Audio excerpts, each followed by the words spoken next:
5 seconds to go.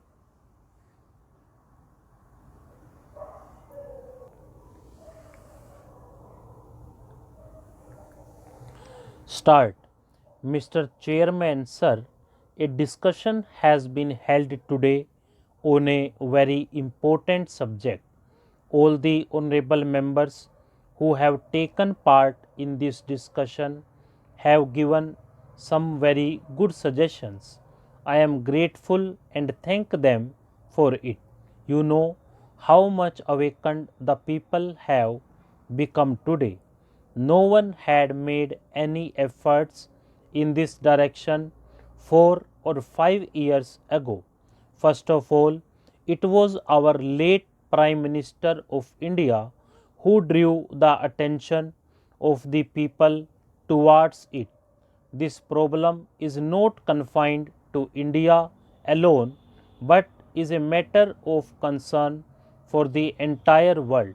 Today, the foreign countries also feel that a heavy price will have to be paid for the development that has been made.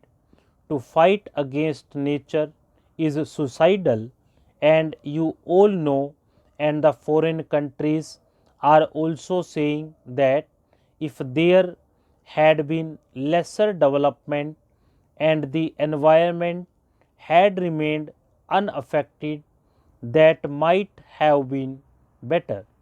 The health standard of the people is declining these days. This would not have happened otherwise. It is essential that every individual in every country should enjoy good health. However, the level of environmental pollution is somewhat lesser here than in other countries. There are three major problems facing our country today. The first is that of floods, the second is of drought, and the third is of pollution. You may be aware that deforestation is the main reason underlying the problems of floods and drought. If the mountains are denuded of forests, there is no obstruction to the flow of water downwards and fast eroding soil along with it.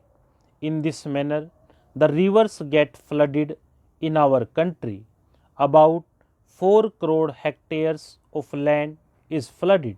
On an average, 1 crore hectares of land is flooded every year. In case of very heavy floods, 4 crore hectares of land may be flooded. However, on an average, 1 crore hectares of land is affected by floods every year. The main reason underlying drought is the lack of greenery. You will notice that Gujarat, Rajasthan, and several other states are often hit by drought. The main reason is that these areas are denuded of forests.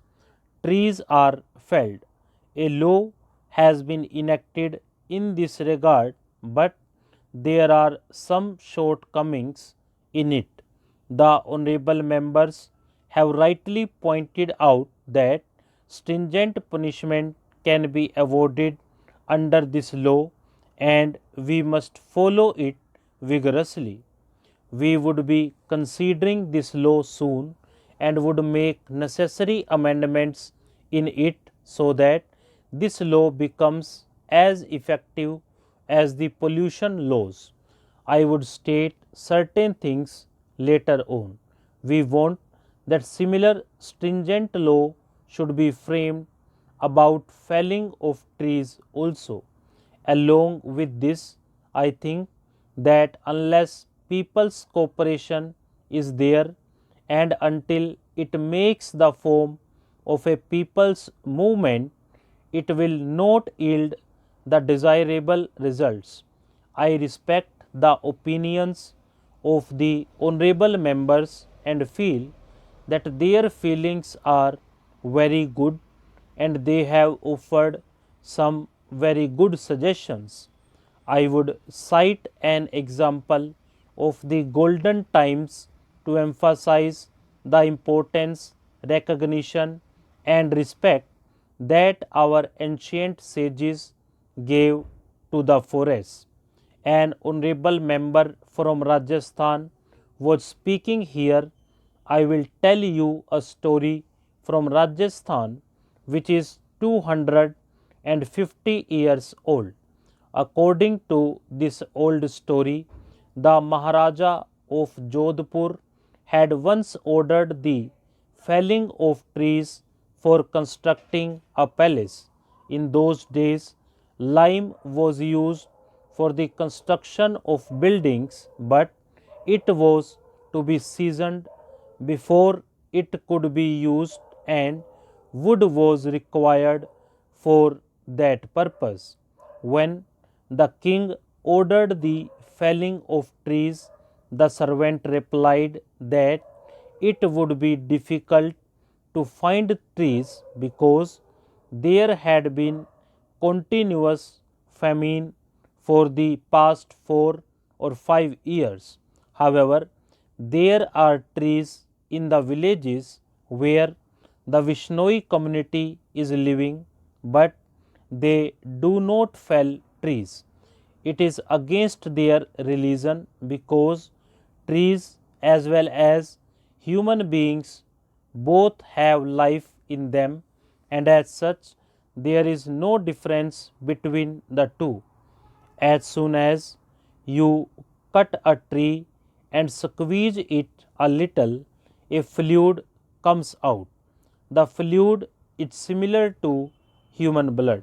Therefore, it is a religious belief that felling a green tree is as sinful as killing any other form of life. But the king ordered the trees to be cut and said that it hardly mattered that they were Vishnuis. The servants reached there. As soon as they started cutting a tree, a woman came out and asked as to why they were felling the trees. The servants pleaded that they were only obeying the orders of the king. The women made great efforts to stop that and said that cutting of trees was against her religion. Finally, to cut the long story short, the woman was put to death.